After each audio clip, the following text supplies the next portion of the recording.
तो centre cabinet की press briefing, Ashwini वैष्णव क्या कुछ कह रहे हैं, चलिए सुनवाते हैं आपको। एविएशन टर्बाइन फ्यूल एटीएफ, इसका प्राइस बहुत बढ़ गया। जो अगर हम देखें तो मार्च में 60 रुपए पर लीटर एटीएफ का प्राइस था, वो बढ़ के 142 रुपए हो गया मई 2026 में। अब इसका प्रभाव हमारे डोमेस्टिक पैसेंजर्स पे न पड़े और आज एक मिडिल क्लास के लिए भी सवारी बहुत अच्छी है। फ्लाइट के माध्यम से बहुत मिडिल क्लास के लोग भी ट्रैवल करते हैं, उनके पॉकेट पे बहुत बड़ा बोझ न पड़े, इसलिए सरकार ने एटीएफ प्राइसेस को कैप कर दिया था 75 रुपीज 60 पैसा पे डोमेस्टिक ऑपरेशंस के लिए। तो डोमेस्टिक ऑपरेशंस तो उससे स्टेबलाइज हुए, लेकिन साथ ही साथ जैसे जैसे क्राइसिस लंबा खिंचता गया तो जो ऑयल मार्केटिंग कंपनीज हैं उनके ऊपर इसका बड़ा नेगेटिव इम्पैक्ट पड़ रहा है।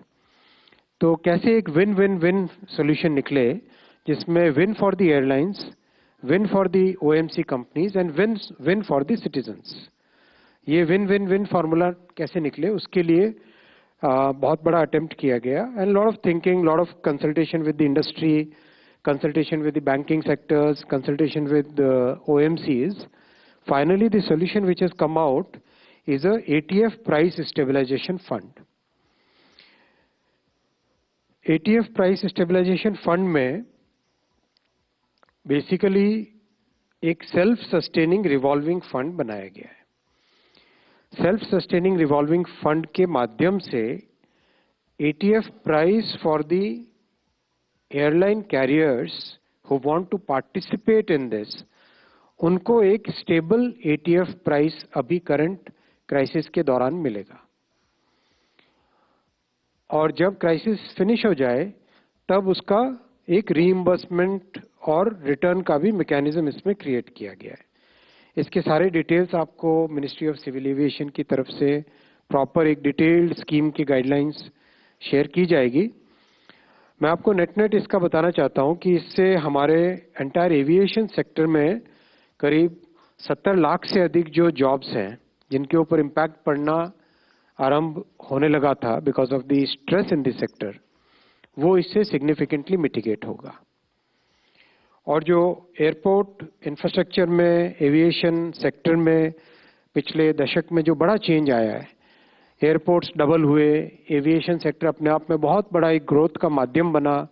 देश के इतने कोने कोने में एविएशन की एक पहचान बनी, लोग पहुंचने लगे, टूरिज्म को बेनिफिट मिला, कॉमर्स को, बिजनेस एक्टिविटीज़ को, हेल्थ केयर को, स्टूडेंट्स को, सबको इसका बेनिफिट मिला। वो सेक्टर इस स्कीम से सिग्निफिकेंटली स्ट्रेस से बाहर निकल के आएगा। और जो पाकिस्तान एयर स्पेस क्लोजर के कारण हमारी जितनी भी इंटरनेशनल, मतलब इंडियन कैरियर्स को जो इंटरनेशनल फ्लाइट के लिए घूम के जाना पड़ता था, वो इससे मिटिगेट हो जाएगा, इससे काफ़ी कुछ हद तक मिटिगेट हो जाएगा। इंटरनेशनल कैरियर्स तो पाकिस्तान के ऊपर से जा सकते थे, हमारे domestic carriers could not go over the Pakistan air space. वो कनेक्टिविटी का जो इश्यू है वो भी इससे सॉल्व होगा।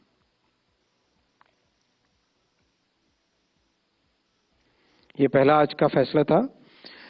दूसरा है ओल्ड ट्रक्स और बसेस दिल्ली में, एनसीआर में, इनको रिप्लेस करने का एक 5041 करोड़ रुपीस का फंड, एक स्कीम आज अप्रूव हुई है कैबिनेट में। जैसा आपने देखा होगा, हाल ही में बहुत सारे स्टेप्स लिए गए दिल्ली के पोल्यूशन को कंट्रोल में लाने के लिए। जो बड़ा फोकस किया गया है क्लीनिंग पे, प्लांटेशन पे, इलेक्ट्रिक व्हीकल्स के अडॉप्शन पे, चार्जिंग इंफ्रास्ट्रक्चर बनाने के लिए, और कई सारे ऐसे स्टेप्स लिए। उसमें जो एनालिसिस से निकला वो ये था कि 40% of the particulate emission is because of the transportation sector, और उसमें भी primarily because of the diesel and petrol vehicles which are flying in the city, चाहे वो 2 व्हीलर्स हो, चाहे 4 व्हीलर्स हो, चाहे बसेस हो, चाहे ट्रक्स हो। इन सब में से भी जो मेजर कंट्रीब्यूटर्स हैं वो है ट्रक्स और बसेस।